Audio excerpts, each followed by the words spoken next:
Mr. Chairman, ranking members and congressmen, thank you. I'm happy to be here. This is an important issue, and I'm grateful for your time. My name is David Charles Grush. I was an intelligence officer for 14 years. In July 2023, a bombshell congressional hearing made waves around the world. I was informed in the course of my official duties of a multi-decade UAP crash retrieval and reverse engineering program. But one investigative journalist has been sounding the alarm on UFO secrets for decades. I think it is a hugely significant moment, and I never thought I would see it in my lifetime.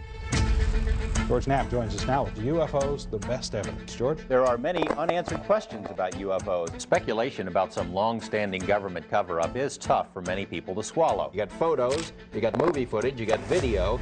There is some kind of a phenomenon here that can't just be written off. I've always approached it as a news story. It's not my religion. It's not a belief. I don't know what to believe even now. Now NewsNation is bringing you unprecedented access to the files of George Knapp. I have secret stashes of files and things all over the station. Mountains of evidence compiled from the government's own files. No one who knew Area 51 from the inside ever talked publicly. Well, there's several, actually 9 flying saucers. They have between 30 and 50 alien bodies. The government has been telling us for years that they're not real. And how his life's work still influences the conversations on UFOs. If it is true, it would be the biggest story in history. 36 years later, I'm still trying to figure it out. We're in Vegas, we're on the Strip, we're on our way to meet George. He's finally agreed to meet with us. It took a long time because he's very busy. He says he gets multiple interview requests per day, but he's finally going to sit down with us at the TV station where he's worked for decades.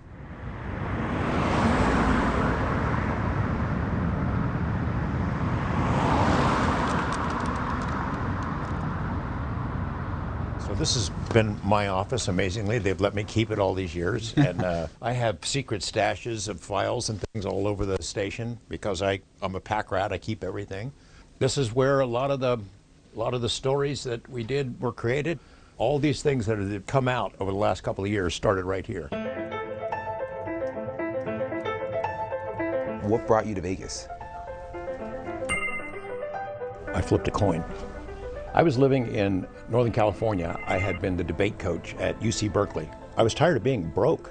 You know, I knew I had to do something. And I met these crazy bartenders from Las Vegas. And they told me about the town. They said, hey, you can write, you're a speaker. We know a guy in television, you can get a job there. So I moved here. We've done so many stories. You know, when I moved to Las Vegas, I didn't know there was an Area 51. I didn't know there was a Nevada test site, the most nuked place in the world. This is the center, the heart of the nuclear testing, where all these big holes, that's caused by nuclear bombs. And those bombs became tourist attractions by themselves. But all those brainiacs and scientists and engineers who amassed in Las Vegas at the same time the mob was here and showgirls, it was a really interesting historical time. The wide variety and array of top-name entertainment is really what sets Las Vegas apart from anywhere else. I met this bartender who was a mob guy. And he says, you want to drive a cab? So I was the worst cab driver in the history of the world. I didn't know where anything was. And during the same time, KLVX hired me as a part-time production assistant. And at night when I finished the cab driving shift, I'd go over to this nightclub, which was called the Oz, and all the mob guys were there. All the mob guys from the movie Casino would be there on a regular basis. And I got to know them. Back to KLVX, I would toil there, do whatever jobs they asked. About 2 months later, their anchorman quit, and they had open auditions to be the anchor of their newscast. I applied and I got it, and suddenly, less than a year in Las Vegas, I'm anchoring 2 newscasts. It was crazy. Could never happen again. And within a year of doing that, KLAS, Bob Stoddall, and a guy named Ned Day took notice of me, invited me to come over, and I've been here ever since. And in those days, we all did mob stories. Like it or not, organized crime is part of our city's heritage. Mob money and mafia muscle put Las Vegas on the map. There was so much going on. Every day was a bust, a gaming control board hearing, a trial. There was always something going on because it was the start of the push to get rid of them. The City Commission has issued an emergency order pursuant to Nevada law, effective immediately upon service, suspending the license of the Aladdin Hotel. And of course, because I already knew these guys, I not only had access to law enforcement, but I could talk to the mob guys. And it was really helpful to me in those formative days. Again, like before the internet was big, I mean, was it all just files and paper? Sure. These are mostly crime stories, cold case murder. Would you do a file for every story, or what was your system? Yeah. People would mail you stuff, or I mean? People would mail me stuff almost every day. People send me little stuff that make me homemade saucers out of tin foil. That's the stickers we hadn't made up when Mystery Wire was first created, my craggy old face there. This was sort of my little nerve center for a long time. So you were a popular news anchor, popular investigative reporter. How did this UFO thing suddenly come into your life? It was really a quirk. Ned Day and Bob Stoddall had broken a really big national story. They had information about a secret plane out in the Nevada desert, and it was invisible to radar. That's what our sources had said. George Knapp's source was this man, John Lear, famed aviator, son of the founder of the Learjet, and soon to be influential in the conversation on UFOs.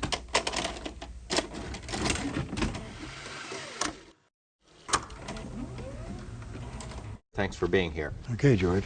To begin with, you're a pilot, an airline pilot, captain. You have held 17 different world speed records at one time or another. You're a member of the famous Lear family that all Nevadans are pretty much familiar with. His father had developed the Learjet, and he had a passion for secret planes. So he and a group of people, they called them the interceptors, would go out into the Nevada desert and would sit outside of Area 51, the Nevada test site, to see what was flying around in the sky. You don't sound like the kind of guy who would get hooked up in something that a lot of people would say is a bunch of nonsense. No, it's just by coincidence that I got really interested. This about 2 years ago.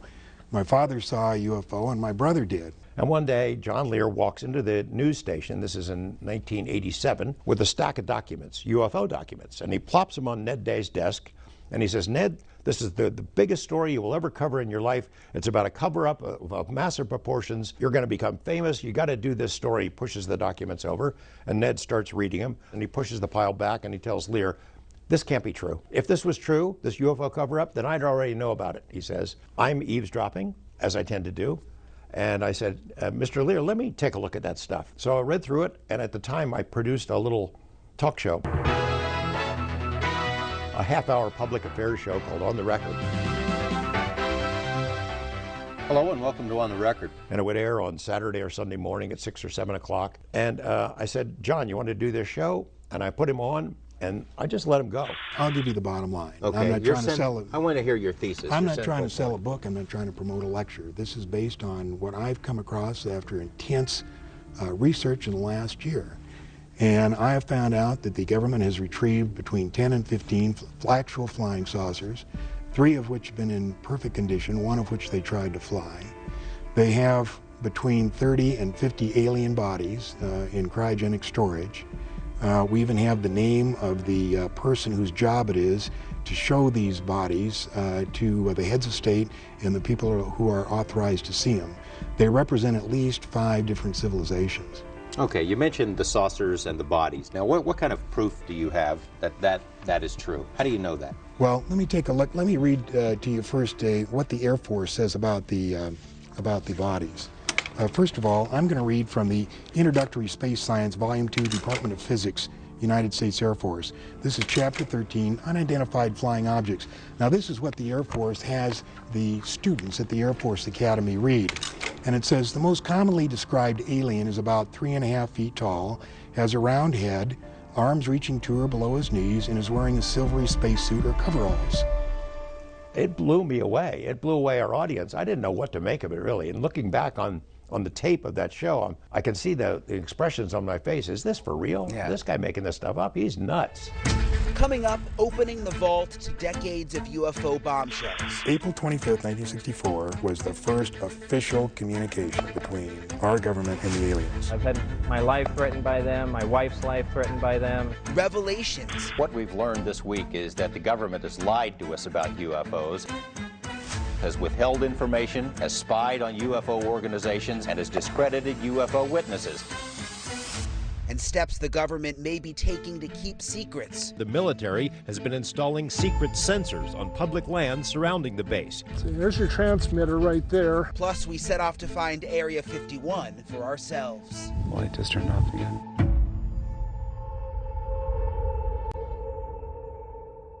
Welcome back. UFOs, are they real? We're talking with John Lear on the subject. The most commonly described alien is about 3.5 feet tall and is wearing a silvery spacesuit or coveralls. I can see the expressions on my face. Is this for real? Yeah. This guy making this stuff up, he's nuts. Now, I'm not making this up. This is an Air Force. You can pick out an Air Force physics book and read this stuff. And at the end of the chapter, they go on to say, this leads us to believe in the unpleasant possibility of alien visitors to our planet, or at least of alien-controlled UFOs. Now, the picture that we have of the big head that the Air Force describes, this picture was drawn by an Army surgeon.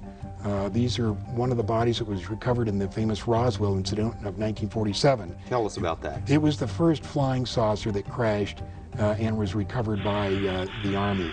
Originally, the Roswell Army Air Base announced it had recovered a flying saucer from a ranch outside Roswell. The story made headlines around the world, but hours later, higher up said no, it was a weather balloon. Pieces of the balloon were shown to reporters. Years later, the officer who first visited the crash site, Major Jesse Marcel, confided that the weather balloon story was a cover-up. One thing I was certain of, being familiar with all air activities, that it was not a weather balloon, nor an aircraft, nor a missile. It was something else of which we didn't know what it was. What was shown to reporters wasn't what he found. The newsmen saw very little of that material, a very small portion of it. And none of the important things, like these members that had these hieroglyphics or markings on. And when the general came in, he told me not to say anything, that he would handle it. Since Marcel's admission, scores of other witnesses have also surfaced. And one of the surgeons that was responsible for the autopsy drew that picture. This is an autopsy report, and you said the government goes to great lengths, the Air Force in particular, to discredit this kind of stuff. Where did this come from? How did you get this? That came from the private collection of Leonard Stringfield, who was one of the premier researchers. He worked for the Air Force in the early 50s in a secret project reporting UFOs. Then as a civilian, he continued his private research, and this is out of his collection. You think maybe it's a top secret area? If the Air Force actually does have them, maybe they got him here? I'm certain they do. Up at the test site, there's a report that of the 3 that they got in perfectly good condition, at least 1 is up at the test site and has flown, and 1 was being flown as of 1981. By us? By us, yeah. We mentioned at the top of the show that perhaps a breakthrough might be coming, that some of these people from MJ-12 or from the Project Blue Book who are in on the government's research and who saw some of this stuff might be ready to talk. We got about a minute left. Why don't you tell me about that? It's our information that part of MJ-12 wants to release it, part of it doesn't. We're hoping that we can do this, but of course, as researchers, we're not aware of all the ramifications. We just know of what we're looking at. So we would like to see them release it, but we really don't know if they are. Okay, John Lear, it's been very interesting. You keep us posted. Sure will. Thank you. We'll see you next week with more of On the Record. And as soon as that aired, I started getting calls, and it didn't stop. What was the deal on that guy? Is that for real? Do you have any more information? Are you going to do that again? I realized this topic touches the pulse of the public in a way that I did not understand and did not appreciate at the time. I had him back on again the following year, and in between I started reading about UFOs, just trying to separate wheat from chaff. It's a gigantic learning curve, and figuring out what makes sense and what's real is really hard. So I tried to educate myself and get ready for that next Lear appearance, and the response from the public was even bigger. Now, on April 25th, 1964, was the first official communication between our government and the aliens. 3 saucers landed there by prearranged agreement. It was filmed by 5 high-speed cameras, 68,000 feet of film. The reason we know this is because in 1972, when they were going to release the first information about UFOs to the public, a very knowledgeable writer, his name was Robert Emenegger, was asked by the agency to write a documentary, which he did. And they were going to release this thing, and we had the whole history of the UFOs, and the last part of the documentary was the footage of the saucer landing. But in 1973, when they're ready to go, we had Watergate. And they were faced with two problems. Number one is they didn't think the public could handle two traumatic experiences at the same time.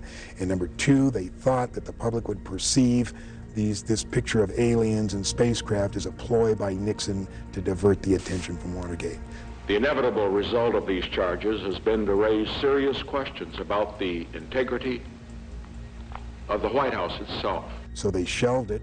The documentary actually came out. It was narrated by Rod Serling, but instead of the real footage, they had drawings of these flying saucer landing, and they said, Rod Serling says, let's look at an incident that might happen in the future, or perhaps could have happened already. According to John Lear, this is the only snippet of real UFO footage that aired in the documentary. You believe, in part, that the movies E.T., Close Encounters of the Third Kind, were not entirely just the creative products of some Hollywood director, that maybe there's more to that. Why don't you explain? They were carefully guided by representatives from MJ-12, who is this organization that is in charge of the cover-up, in order to get us ready for the release of the information that there are indeed aliens. To prepare us that the idea of benevolent aliens from outer space are going to help us out. Unfortunately, they're not so benevolent, so they made probably one of the most disastrous mistakes when E.T. was put out. At that time was before we discovered what I call the double cross or the grand deception. And they were trying to get us used to the benevolent little creatures, but that isn't the case. I had him on a third time in 1988, and he hinted at the time that he met this guy who was trying to get hired at this place out in the Nevada desert, and that he thought it was going to be a really big deal. John Lear's new friend not only knew what was going on out there, he knew when and where to look to the skies.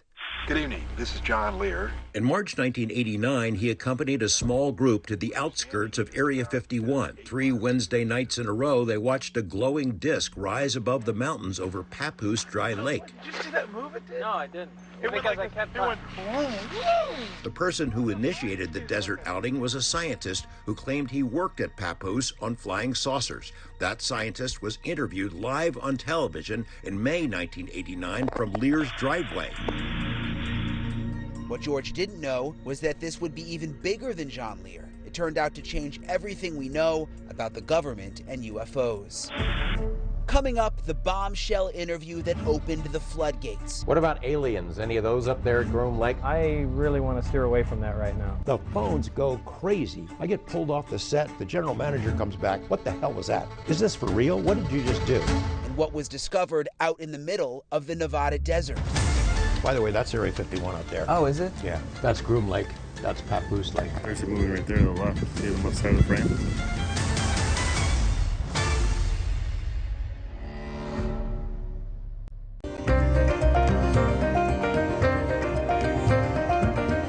In the spring of 1989, I'm anchoring the 5 o'clock news, and we would have a 5-minute nightly interview segment, a live interview with somebody on the set. Our guest on this particular day canceled at the last minute. I'm thinking, who could we get to fill this? I called up John Lear. I said, you said you had a guy who was going to work out there and maybe work on flying saucers in the desert. Can we talk to him? I don't even know his name. We put a silhouette, we created a silhouette interview. He used a pseudonym, and out this story comes. Well, there's several, actually 9 flying saucers, flying discs that are out there of extraterrestrial origin, and they're basically being dismantled. Some are, well, in various stages of completion, built from other parts, and they're being test flown and basically just analyzed. You say there's 9 saucers. How are those tests going? As far as what? As far as whether they're successful and that sort of thing. Oh, well, some of them are 100% intact and operate perfectly. The other ones are being taken apart. I was involved mainly in propulsion and the power source.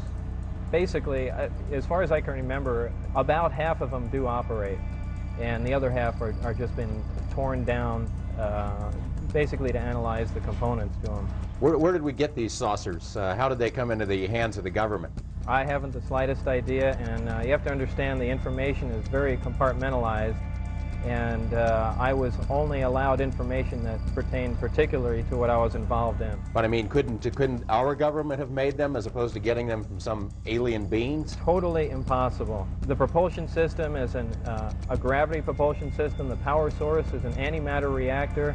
This technology does not exist at all. He said, well, this is technology that we do not have. We were reverse engineering it, and I didn't know what that meant. I'd never heard of it before. Taking it apart to figure out how it works and to see how we might either be able to duplicate the technology or defeat it if we had to fight against it. In fact, one of the reasons that I'm going forward with this information, it's not only a crime against the American people, it's a crime against the scientific community, which I've been part of for some time. We're actively trying to duplicate these systems, yet they are in existence now and basically in the hands of the government. What would happen to you if the government learned that you were giving us this information? Anything could happen. I don't know. I haven't the slightest idea. Well, you said you referred to getting into trouble. Have you had some repercussions already?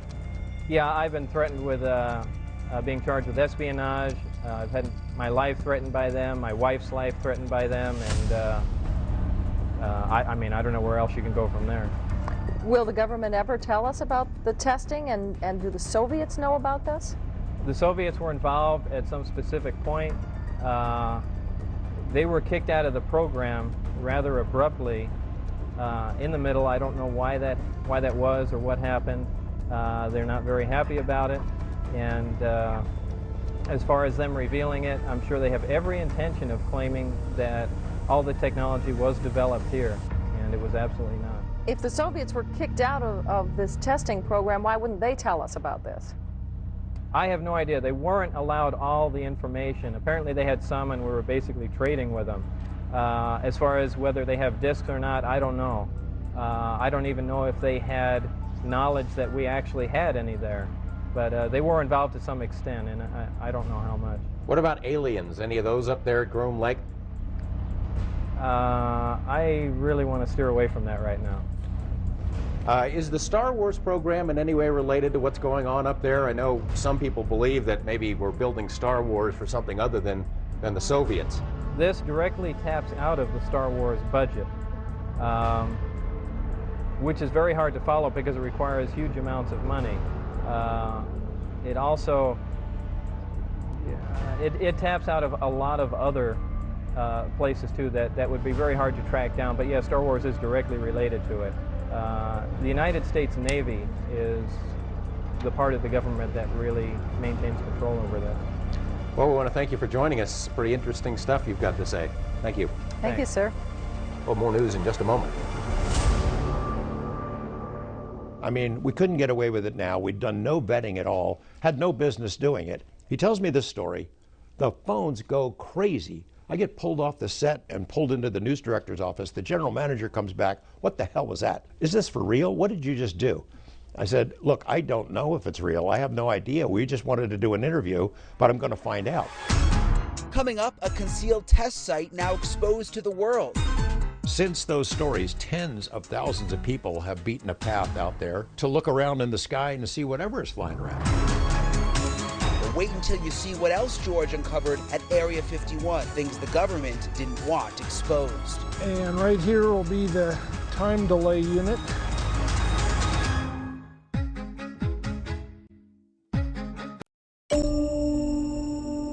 Well, there's several, actually 9 flying saucers, flying discs, that are out there of extraterrestrial origin.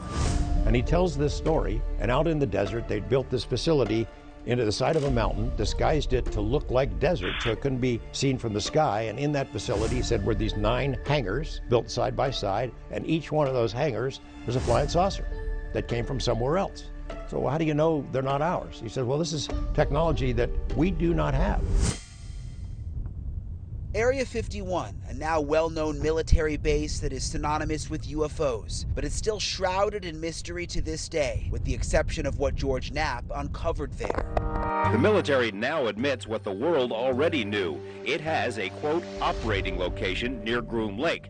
But the Pentagon says the base has no name. By denying the base has a name, the Defense Department hoped to forestall a lawsuit filed on behalf of base workers who claim they were exposed to toxic chemicals while working at Groom Lake.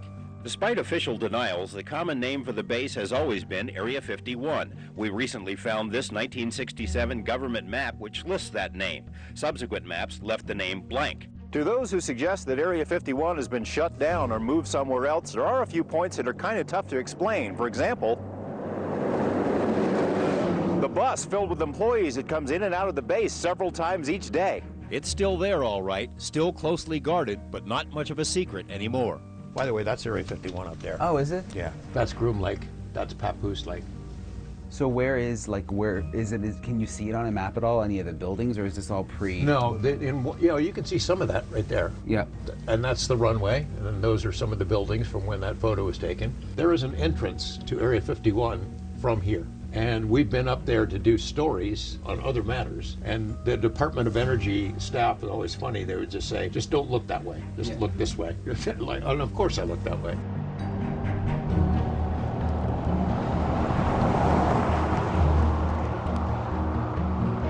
Area 51 is about 150 miles outside of Las Vegas. We're on our way there now on a highway actually called the Extraterrestrial Highway. And this is a route that George has taken dozens and dozens of times over his career.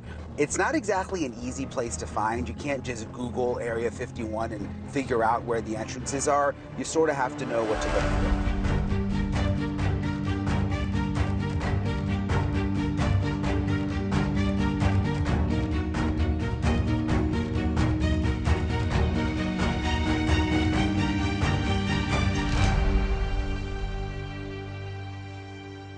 Okay, so we made it out here to Area 51. It is so eerie and quiet out here. We had to go down this long, windy dirt road off the main drag, the Extraterrestrial Highway, to get out here to the entrance. You really cannot get very close. Behind me, about a quarter of a mile, is one of the guarded entrances. There's barbed wire, there's armed guards there. We're pretty sure that they definitely know we're here.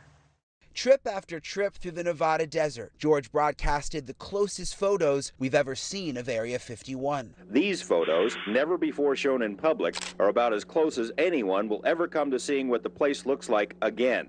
The dry bed of Groom Lake, corrugated metal buildings, a 3-mile-long runway, and some highly sophisticated radar and detection equipment. It's been known by many names over the years: Dreamland, the Ranch, the Skunk Works. If ever there was a place to test a secret new technology, this is it. And that's exactly what's been done here for decades. Area 51 is where Francis Gary Powers and the other U-2 pilots were trained in the 50s, and where the U-2 itself was developed. The SR-71 spy planes that spotted Soviet missiles in Cuba in the early 60s were also developed at 51. 51 is where stealth technology was nurtured, where Star Wars devices are still tested, and where all manner of CIA monkey business has been plotted and refined. The CIA built it for use in the U-2 program. This is rare footage taken from Groom Lake of some early tests. Current warning signs indicate it's an Air Force facility, but all branches of the military have used it, along with most major defense contractors. The common thread has always been EG&G, which has had the contract to operate the facility since the beginning. What goes on there today? Plenty. Highly placed sources say the base employs about 1,800 people. One of their main missions is to evaluate Russian defense systems, equipment that's in the hands of unfriendly nations like Iran and Iraq. Another program at 51 is the stealth helicopter, although the technology isn't far along. As for flying saucers, the military admits it has built these unmanned craft. It may not be a coincidence that the Air Force's only unmanned aerial vehicle squadron is based at Nellis. Whatever's flying around out there still attracts visitors from all over the world. It's still newsworthy in Europe? Yes. No, also in Europe, Area 51 is well known. And this is all closed off, this whole area? Yeah, it's a secure facility. I mean, they would used to occasionally have tours out there, but it's kind of hard to get in there now. So. Do people live out there at all, or are they all community? They have a little town where people will stay for a short period of time. Our report set off a UFO stampede that is yet to diminish. Tens of thousands of people have trekked into the desert hoping to see a UFO, inspiring the extraterrestrial highway and creating a new industry for Tiny Rachel, which has become a UFO merchandise center and a hub for saucer watchers. It probably peaked in '97, coinciding with the 50th anniversary of Roswell, because we had media out here every day. The hype has been good to Rachel, but has given the military fits. Their secret base was no longer secret, and security officers had numerous run-ins over the years with over-exuberant alien hunters who crossed the line or came close to it. Base security resorted to high-tech spy gear, even low-flying choppers, to keep the saucer nuts out. There's really nothing out here. It's very, very remote surrounding Area 51. We've heard stories that people have actually found surveillance equipment in the brush out here. The only strange thing that we've seen is there's this black wire that runs all along the perimeter road outside the base. George first revealed the lengths the government appeared to be taking to keep Area 51 a guarded secret, profiling a citizen whistleblower on a mission to expose it. I found 31 or 32 of them so far. Retired astronomer and desert rat Chuck Clark has a new hobby. He's prowled the hills and deserts of Lincoln County for several years now. Over the past few months, he's discovered the military has been installing secret sensors on public land surrounding the base. Using a frequency counter, he can tell when his vehicle has tripped the sensor. When that happens, he looks for the hard-to-spot wire atop the device. This is our sensor right here. Then he digs them up, takes pictures, and puts them back. There's your transmitter right there. And we'll come around here. And right here will be the time delay unit. And you'll see it's clearly marked U.S. government property. Clark isn't a terrorist or spy, but is angered that hikers, four-wheelers, or photographers, anyone who uses the backcountry, is being monitored by the military on public land, miles from the boundary of the base, a boundary which is clearly marked by ominous signs. It's a little overkill, in my opinion. They have about a 25-mile buffer zone out here, and it's all terrain like this. It gets rougher as you go. Why they have to put stuff outside the line, it escapes me. During the I-Team's visit last week, 2 sensors were located, and base security wrote down the plate numbers of our vehicles. We returned 5 days ago and drove to the rear entrance of Area 51. 3 days after our visit, FBI agents working with Air Force Intelligence and the Joint Terrorism Task Force raided Clark's home in Rachel and seized photos, records, and his computer. Is it legal for anyone to touch military sensors hidden on public land? The government doesn't think so, although Clark hasn't been charged with anything. Is the military trying to silence this outback gadfly? And they're sort of paranoid about this location, and I don't see why. After those stories, Area 51 was changed forever. It created so many headaches for the camo dudes and the people that patrol Area 51 and try to keep the public out. The so-called camo dudes have assumed legendary status. Oddly, despite all the security headaches, the alien lore has seemingly been embraced by the military. Base personnel are regular customers at the Ailey Inn. I let them come here and have a quiet time. I don't try and get into their own personal stuff. I don't want that, because if we started to pry, they'd back away. Yeah, a lot of the patches and caps and things, probably half the guys on the base out there have them. We know guys that work there that have come in and bought things to take out there because they don't have any official things. Since those stories, tens of thousands of people have beaten a path out there to look around in the sky and to see whatever is flying around, UFOs or secret planes. Every major news organization in the world has beaten a path to Area 51's door. A lot of them made fun of me and fun of the whole alien scenario, but they've all been out there. It's one thing to make fun of our stories about Area 51, but you've never been out there sitting in the desert night after night as we've done. You haven't interviewed the witnesses. You haven't dodged the security guards and coyotes and filed the FOIA request. You haven't done it. Coming up, retaliation against the Area 51 whistleblower. It's as if someone has made him disappear. Well, they're trying to make me a non-person. And all these years later, what secrets does Area 51 still hold? Something's out there. We went to find out. Light just turned off again.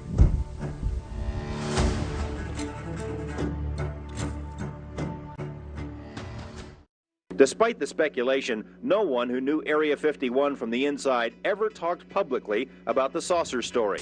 Well, there's several, actually 9 flying saucers, flying discs, that are out there of extraterrestrial origin. He tells me this story. I mean, we couldn't get away with it now. We'd done no vetting at all. I don't even know his name. I get pulled off the set and pulled into the news director's office. The general manager comes back. What the hell was that? Is this for real? What did you just do? I said, look, I don't know if it's real. I have no idea. We just wanted to do an interview, but I'm going to find out. The live interview with the shadowy Dennis drew international attention. Actually 9 flying saucers, flying discs.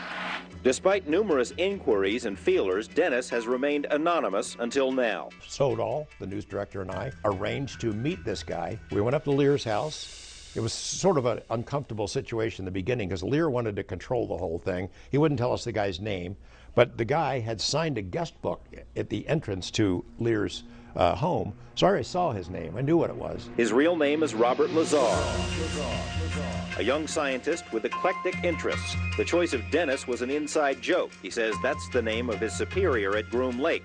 It wasn't a joke to Dennis. He called right after and he said, "Do you have any idea what we're going to do to you now?" And I said, "Well, no." And he hung up the phone. Lazar's story is, by any standards, fantastic. He says he's telling it in order to protect himself.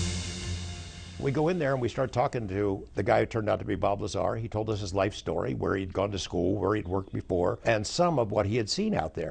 He says he was hired to work at an area called S4, which is a few miles south of Groom Lake. At S4, he says, are flying saucers, antimatter reactors, and other working examples of technology that is seemingly beyond human capabilities. Right, this came from somewhere else. I mean, as bizarre as that is to believe, but I mean, it's there. I saw it. I know what the current state of the art is, and in physics, and it can't be done. After 3 or 4 hours of grilling him, we look at each other and go, holy crap, what if this is real? What if this is true? This would be the biggest story in history, but it's also perilous for us. If we go after it and it blows up in our face, it could destroy not only my reputation and his, but that of KLAS too. Checking out Lazar's credentials proved to be a difficult task. He says he earned degrees in physics and electronics, but the schools we contacted say they've never heard of him.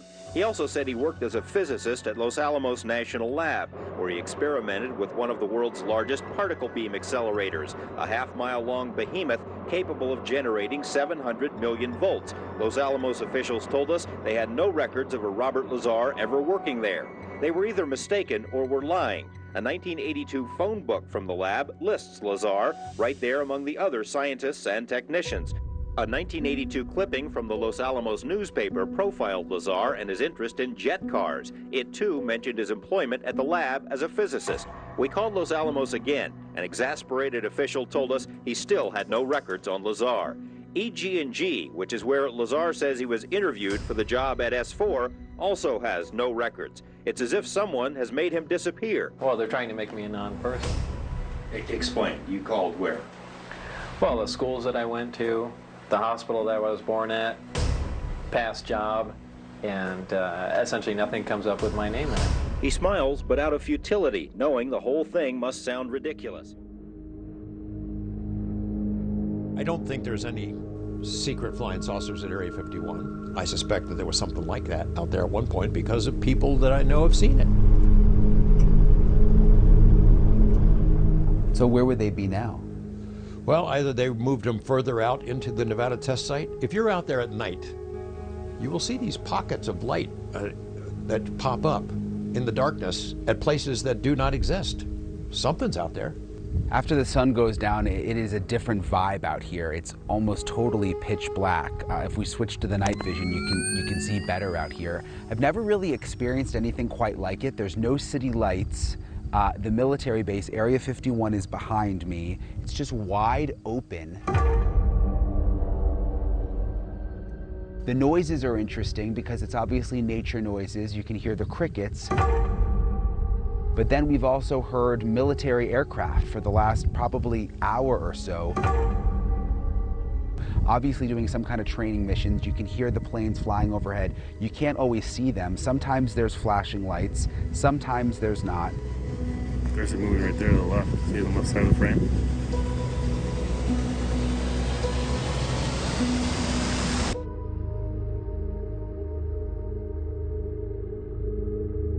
And there's also been some other lights that have sort of popped up over the mountains and also in the brush.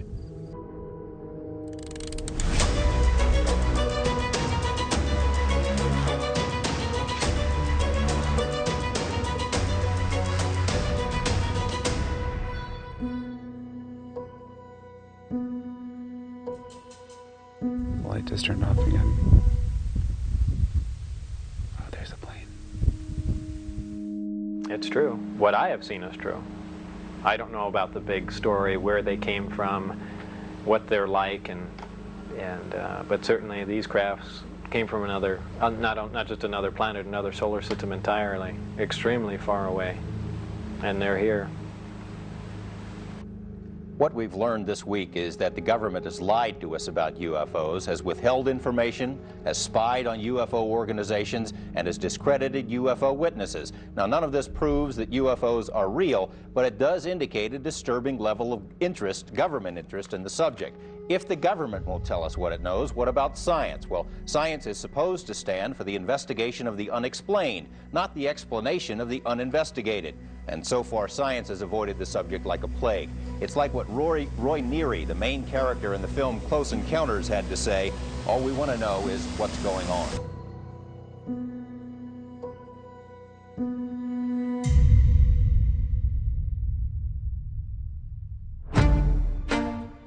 "36 years later, and we still don't know any answers to the big question." Next week, I wanted to tell you a story. It's about one of the adventures that we had. Something crashed straight down out of the sky. What if this is real? What if this is true? This would be the biggest story in history. The evidence suggests we're being visited by some form of intelligence. So they were definitely listening to you. They were listening to my phone. You can't imagine what pressure these people are under to cover this stuff up. You could feel it, the eyes on you. This is serious. It's been serious for a long time, and it's been ignored for way too long. If you're right, everyone has been lied to. Yeah, there's a sophisticated disinformation campaign targeting the U.S. populace, which is extremely unethical and immoral.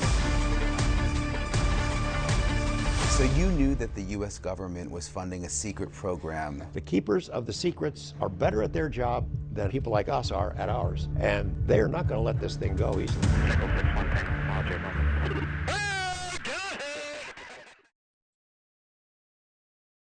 Thank you for watching. Go to newsnationnow.com to find NewsNation on your television provider. And don't forget to click the red subscribe button below to get more of NewsNation's fact-driven, unbiased coverage.